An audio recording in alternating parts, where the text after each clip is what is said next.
Hello, my name is Lynn's Jakehouse, and my pronouns are they, them. I am the communications director for Granite State Progress, and I'm thrilled to be facilitating this press call today.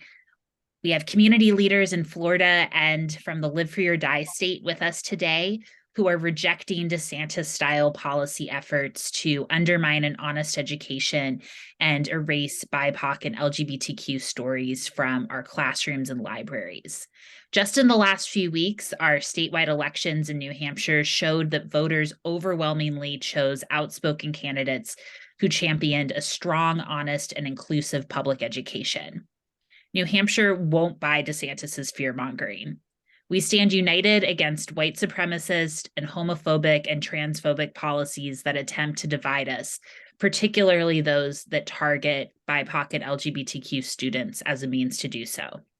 We'll hear from our community leaders, and then we'll open up the call to 10 minutes of Q&A from the press. And I'll now pass the mic to our first speaker, Chairwoman of the Florida Democratic Party, Nikki Fried. Good morning, everybody, and thank you for joining us here today. Again, my name is Nikki Fried. I'm the chair of the Florida Democratic Party and also the last statewide elected Democrat here in the state of Florida, serving in the Florida cabinet with Ron DeSantis. Right now, Ron DeSantis is attacking our education system in the state of Florida, and Florida Republicans in the legislature are enabling and assisting in those attacks. We've watched as Ron DeSantis has gone after our school libraries and pushed his book bans on Floridians, when the real challenges our students face is one of the worst teacher shortages in the entire country. It has been reported that more than 100,000 students in the state of Florida are without a full-time teacher. Florida ranks number 48 in the country for the average public teacher pay. But you won't see Ron DeSantis prioritizing that situation. No, DeSantis just recently signed a school choice bill from the legislature that gives school voucher handouts up to $8,000 to millionaires and to billionaires in our state. And he's stripping public schools of the resources to pay for it. But DeSantis's attacks on education don't stop there. They continue to our colleges and to our universities. DeSantis is pushing legislation that would increase his power over Florida's colleges and universities, weaken Florida's higher education institutions, and diminish its ability of our students to seek out education that they deserve. Ron DeSantis wants to increase his control of what Florida's colleges and universities can offer their students in terms of programs and majors, but a majority of Floridians don't support this. In fact, 61% of Floridians oppose DeSantis's efforts to limit diversity, equity, and inclusion initiatives. We know that Ron DeSantis wants to run for president. We see it even clearer every single day as he pushes higher unpopular proposals that are opposed to the majority of Floridians.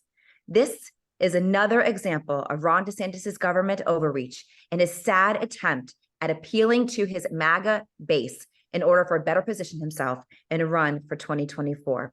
So thank you for having me here today, and I stand united with all of my colleagues on this call.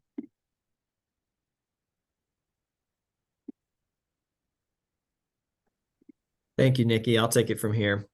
So thanks everybody for being here today. My name is Andrew Gothard, and I am the statewide president of the United Faculty of Florida. I really appreciate Nikki's comments on the attack that's going on in higher education, because right now, Florida's colleges and universities are absolutely under assault. And they are under assault in one of the most anti-democratic ways that you could imagine. Governor DeSantis and his supporters in the legislature, they want to control what the free citizens of Florida get to think, what they get to learn, what they get to read, what subject matter gets to be offered. And they're trying to do it through state-sponsored indoctrination of students. You may have heard of some of this legislation, HB 999, SB 266, which wants to ban funding for diversity, equity, and inclusion, cut faculty out of hiring processes and programs.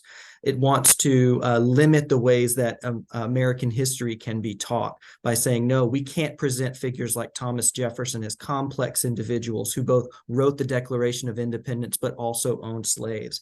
They want to gut tenure, remove CRT from curriculum, all kinds of things. And, you know, the last time I checked, freedom of speech, freedom of thought, these are fundamental principles to our republic, and we don't check those at the doors of our universities and colleges. We don't say that individuals only get your constitutional rights as long as you agree with the governor. That's not going to fly in Florida, and that's why I'm proud to be here today to stand up alongside our colleagues here at New Hampshire and to say that enough is enough. But there's an even more insidious problem underneath all of this, and that is what we are seeing in Florida is a consolidation of power. We are seeing a Florida legislature that not just willingly, but is enthusiastically giving over its duty to serve as a check and balance to the actions of the executive, specifically Governor DeSantis. We are seeing an individual who wants to be in control of every part of social and civic life, who wants to control every book that is read, every movie that is watched, every statement that a company makes. Every part of what makes America free is under assault by Governor DeSantis. But the people are rising up. And what I want to say right now is that the people of Florida are not taking this lying down. And I hope that the people of New Hampshire will also rise up as well. Organize, talk to the press, build connections with your community members, connect to allies, and get ready for legal fights. Because at the end of the day, constitutional rights are worth fighting for. They are worth fighting for on every level and everywhere that they occur across the state. We're fighting in the legislature. We're fighting on campuses. We're fighting at New College. And you'll hear a little bit more about that far-right ideological takeover of a free institution. We are fighting for what matters. And in historical moments like these, our mettle is tested by what our values are. When we hold to our values and we remember what it is we want to achieve, we can do anything. We can stop Ron DeSantis, we can preserve our democracy, and we can build a better future for America. So thank you everyone for this opportunity to speak today, and I'm going to pass the mic now over to the president of the American Federation of Teachers, AFT New Hampshire, Deb Howes.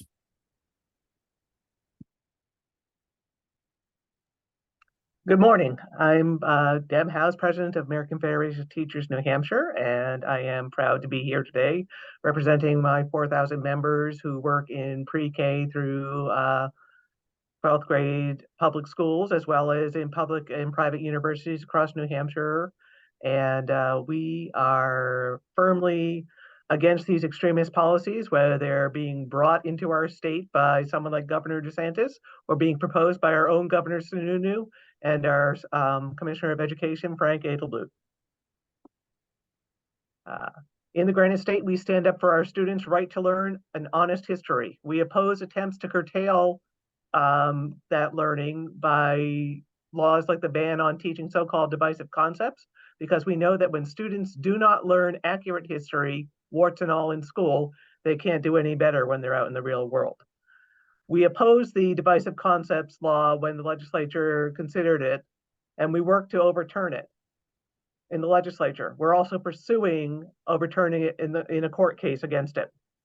We also stand up for all our students to feel safe, welcome, and included in our public schools, because that's what a public school is all about. Every student should feel safe and welcome. We will not be forced to discriminate against some of our students by surveilling them and outing them. Here in the Granite State, we focus on creating trusting classroom communities that focus on student learning and well-being.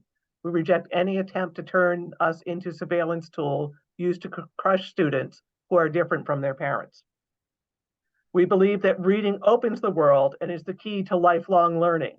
Students should have access to a wide variety of books in their schools, classrooms, in their libraries, and in the public libraries.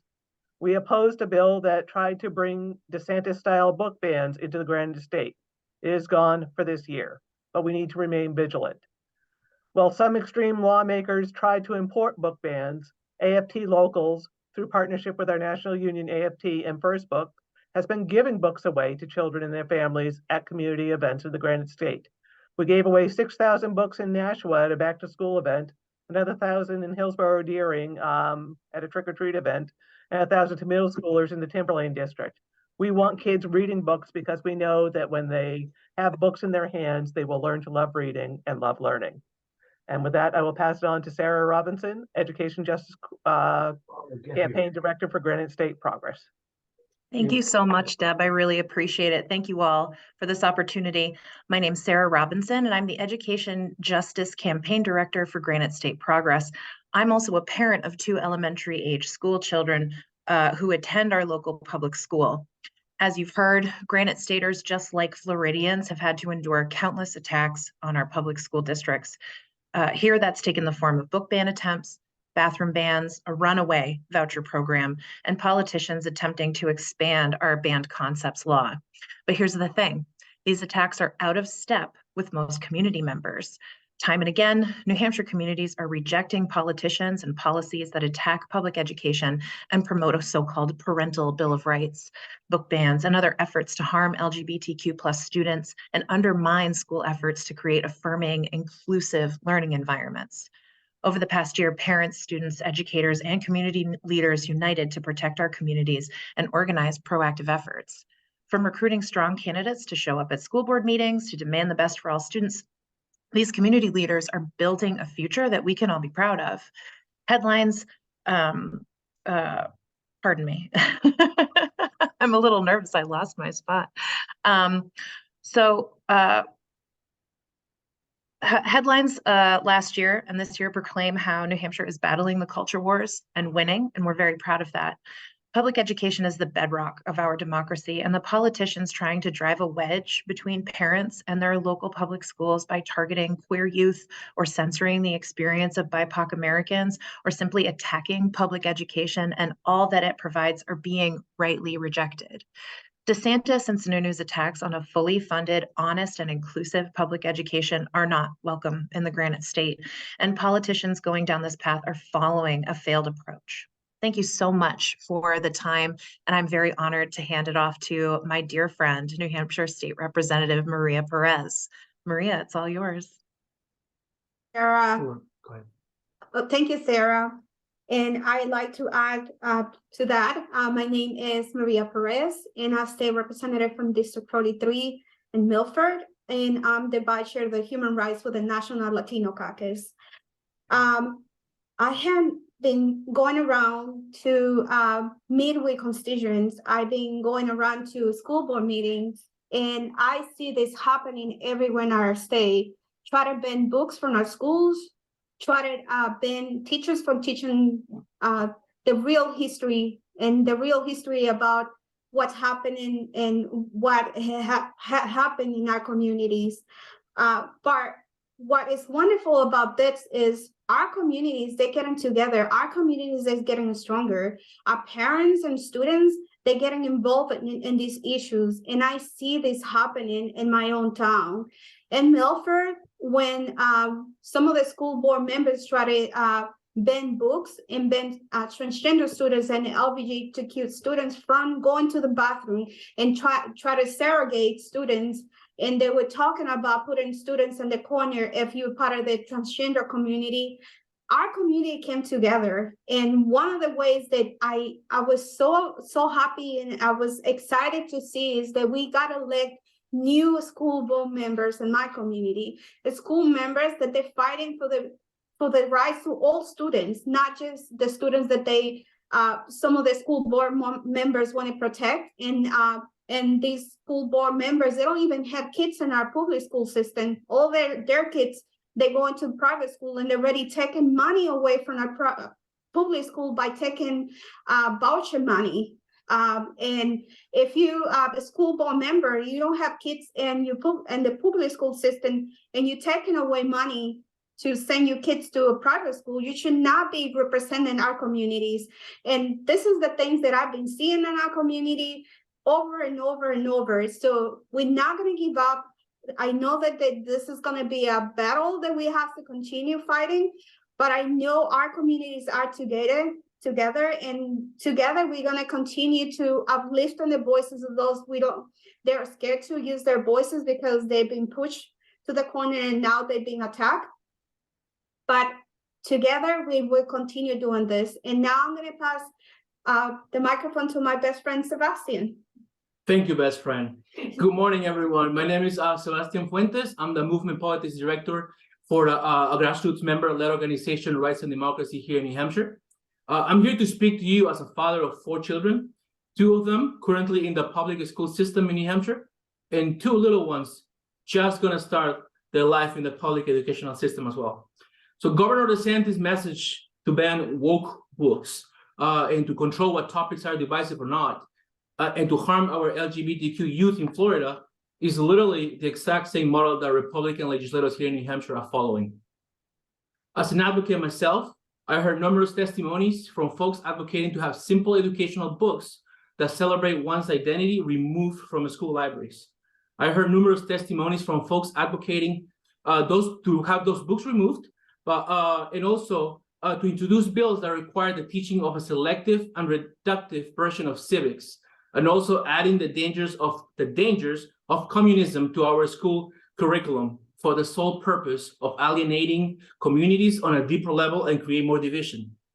If we can teach communism, we should be able to teach racism. If we can talk civics, we should be able to discuss honest history. Now, Governor Ron DeSantis took one thing from New Hampshire's playbook pretty well.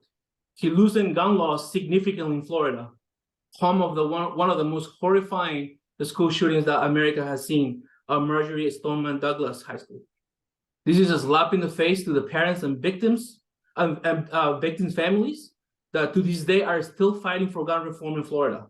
Enough is enough. Instead of making sure our children have the freedom to learn and fighting for education, health, and safety for all families, Governor Ron DeSantis and Sununu are doing the opposite.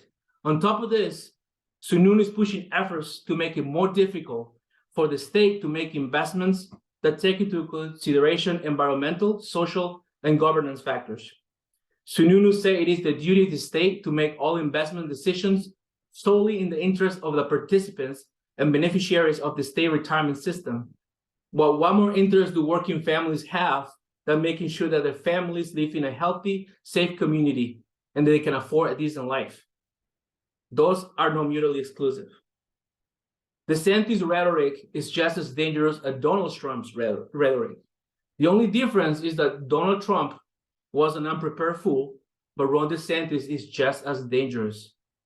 Governor DeSantis, I will ask him, instead of coming to New Hampshire, he should travel a couple hours south of us to Martha's Vineyard and express his gratitude to the folks that helped those migrants from Venezuela when he flew them up here with empty promises and lies. I say to Governor Ron DeSantis, just go home. There's no space for that message here in New Hampshire. We have a house fire burning here in New Hampshire that we're trying to control. You have a massive forest fire in Florida that you ignited and it's out of control for you. Thank you. I'm going to pass it to my friend JB Brackett, the New Hampshire Youth Movement Deputy Communications Director. JB, go ahead. Thank you for that, Sebastian. I apologize about my voice. I'm losing my voice a little bit today, but hi, everyone. My name is JB Brackett. My pronouns are they, them. I'm the Deputy Communications Director at New Hampshire Youth Movement, which is a local organization focused on political education and advocacy. Though I'm currently in New Hampshire, Florida is actually my home state, and I love it very much. It's a beautiful place filled with unique ecosystems and wildlife, as well as rich cultures. It's also a victim of serious misconceptions. Some of the strongest public records laws in the country make for a wealth of wild stories that are less accessible in other states. The sheer size of the place results in a vastly different way of life from Miami to Tallahassee. And it is also a place affected by predatory redistricting and politicians willing to toss away people's freedoms in order to preserve and consolidate their own power. Most importantly, Florida is full of the very people it claims to hate: a strong BIPOC community, a robust LGBTQ+ community, and passionate organizers who work hard every day to challenge the current administration and protect the lives of the people who have always lived there. As time goes on, Florida is becoming less and less of a place where I can see myself thriving as a trans person. Unfortunately, here in New Hampshire, we're finding ourselves following the same path. 2 years ago, New Hampshire Governor Chris Sununu signed into law the divisive concepts ban, which is similar to the destructive policies promoted by Florida Governor Ron DeSantis. The divisive concepts ban heavily restricts what can be taught in public schools, specifically targeting things like racism, sexism, and the LGBTQ+ community. This session, There are a number of bills attempting to further monitor trans students. One example is the so-called Parental Bill of Rights, SB 272, which will be up for a hearing in front of the House Education Committee this coming Tuesday. This bill undermines student privacy and creates potentially dangerous situations for kids by requiring schools to notify parents whenever their child joins a club or requests a different name or pronouns than those they enrolled under. We are facing the same problems in New Hampshire that they're facing in Florida, yet that's not what most Granite Staters want for this state. In community votes and testimonies at the State House, Granite Staters show overwhelming support for our BIPOC and LGBTQ+ students. Instead of attempting to divide us through fear of the unknown, our elected officials should be fully funding public schools, making housing affordable, and investing in keeping young people, BIPOC, and LGBTQ+ people here in New Hampshire. Children deserve educations that reflect all of our communities and allow kids to see themselves represented in their studies. This kind of inclusive public education can save lives. We can't let politicians like Ron DeSantis or Chris Sununu harm our students or our families. I've seen the dedication our community has to defend against attacks on honest public education and diversity. Seeing the passion that Granite Staters have for protecting our community gives me hope for what the future can hold if we don't let the political aspirations of some drive wedges between us. Thank you, and now I'm handing it off to a Wolfboro parent and activist, Bobby Budman. Thank you, JB. My name's Bobby Budman. I am from Wolfboro. I am a resident. I want to tap off of what JB just said. I became very aware of my state rep, Glenn Cordelli, when he came up with the CRT divisive concepts. And this past session, he proposed a book banning bill, HB 514, to basically, it's a target on our BIPOC and our LGBT communities. When he placed the book ban, tried to do the book ban, we knew we had to be proactive here, directly going after our representative and let him know this does not represent our community or the school district that he is representing down in Concord. We put forth 2 warrant articles, one for the town of Wolfboro, that's where I'm the resident, and then one also for GWRSD, Governor Wentworth Regional School District, to also say that we will not be distributing any funds to remove or ban any books or materials from our libraries. Wolfboro, which I knew our community and our school district was not properly being represented by Representative Glenn Cordelli and his book bans, voted overwhelmingly in Wolfboro, 72.2% against the rising of a very small group of people who make a lot of noise but don't represent, that we do believe in uplifting and giving our children a mirror in society with their books, and those of us a window looking into other people's lives. Our Governor Wentworth Regional School District voted in Glenn Cordelli's hometown of Tuftonboro, voted 70% against these book bans. So when you get down to New Hampshireites and you really look at what we want, this is not representative of who the people are. A book ban instantly went in, right to know request instantly went in when Glenn Cordelli presented his book banning bill in our community for 100 books. Of the 100 books, we had 35 of them that were age appropriate for our community, that our librarians decided were age appropriate for our children in our libraries. 35 of them. Of the 35 books, 21 of the books were LGBTQ targeted. The 8 of them were BIPOC targeted. So the majority of these books really were targeting the BIPOC and the LGBTQ community. So much like DeSantis is doing the same thing in Florida, he's scapegoating the BIPOC and LGBTQ people for his own political gain. He needs to know that New Hampshire is saying no to that agenda, loud and clear. I'm proud of the towns up here that did the right thing. Our grassroots groups are growing. We have over 100 people in a book banning club that we read the books that they're trying to ban. And so far, they're all age appropriate and over 100 people are agreeing of our community members. These are the right books, and we should not be banning these books. We just can't react anymore. We have to be very proactive and speak out, whether it's Glenn Cordelli or Ron DeSantis threatening an honest, inclusive public education. Thank you. And I am handing it off to Sam Scharf.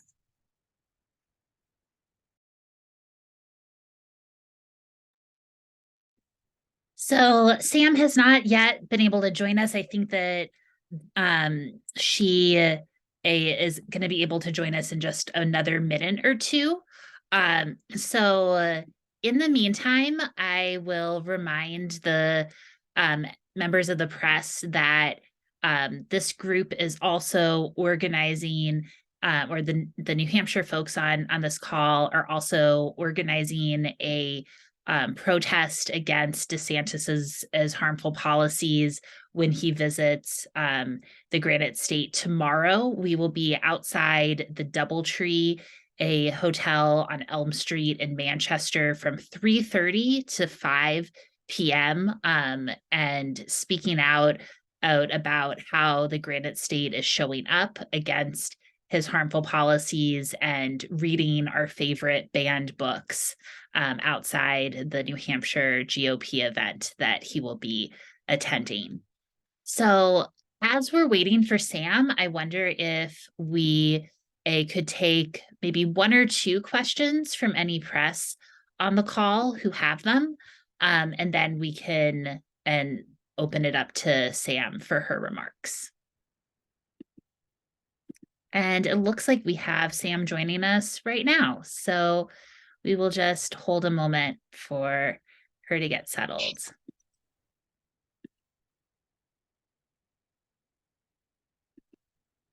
Hello, welcome, Sam. We just completed the other speakers, and so whenever you're ready, go ahead and you can start. Okay, hello. I'm Sam Stark, a student at New College of Florida. I just stepped out of class to do this, and I will be there in New Hampshire tomorrow. So I'm excited. And what's happened at my school is, if you're not familiar, it is a predominantly LGBT public liberal arts college that does exceptionally well in the statistical in comparison to other schools. Sorry, I'm outside, so there is background noise. DeSantis and his friends did a conservative hostile takeover of our college and installed the likes of Christopher Rufo, and then 1776 commission people and other bad people to our board of trustees, and they have started to turn the school into a conservative Christian, dogmatic educational experience. They have fired the president of the school, and they will start purging fields of study and faculty this summer. They already said they're going to abolish gender studies and start firing professors. So that's what's going on, and I've been involved in a lot of that activism. And I think that story needs to be told about, when people talk about DeSantis, it needs to be told that he is going to radically transform your educational experience into one of conservative, nationalistic dogma, and or your kids if you're an adult. And that's another aspect. I'm also a trans activist in Florida. I've been protesting all the anti-trans bills and all the authoritarian anti-LGBT laws that they are doing here. And it is a radical attempt to undermine bodily autonomy, and sets the precedent that the state can determine what is best for your body, regardless of what you think. Even as a former trans youth, and my success story with transitioning, they don't care, and they want to prevent other kids and even adults from having the opportunity that I had to transition, that I am very grateful for. And yes, I believe I covered everything I wanted to cover. I'll be speaking at the protest on Friday. Um, um, and yeah, and I'm involved with a lot of youth organizing, and I hope to tell like the story of like Florida trans people and New College to the platform I'm given on Friday. Yeah, any questions, I suppose?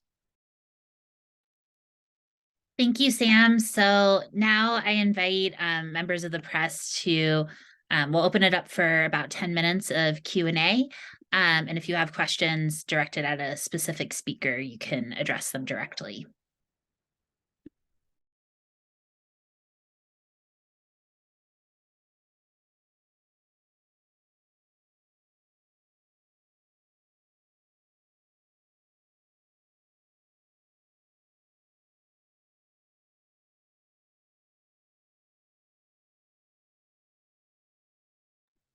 All right, seeing none, I think maybe we don't have any questions. But thank you all for joining and speaking out, and I'm so looking forward to seeing many of you tomorrow. Maybe if we can come off mute, and if speakers can and smile for a quick picture, so we can send this out to additional press. So we'll hold for just a moment if people can come on camera.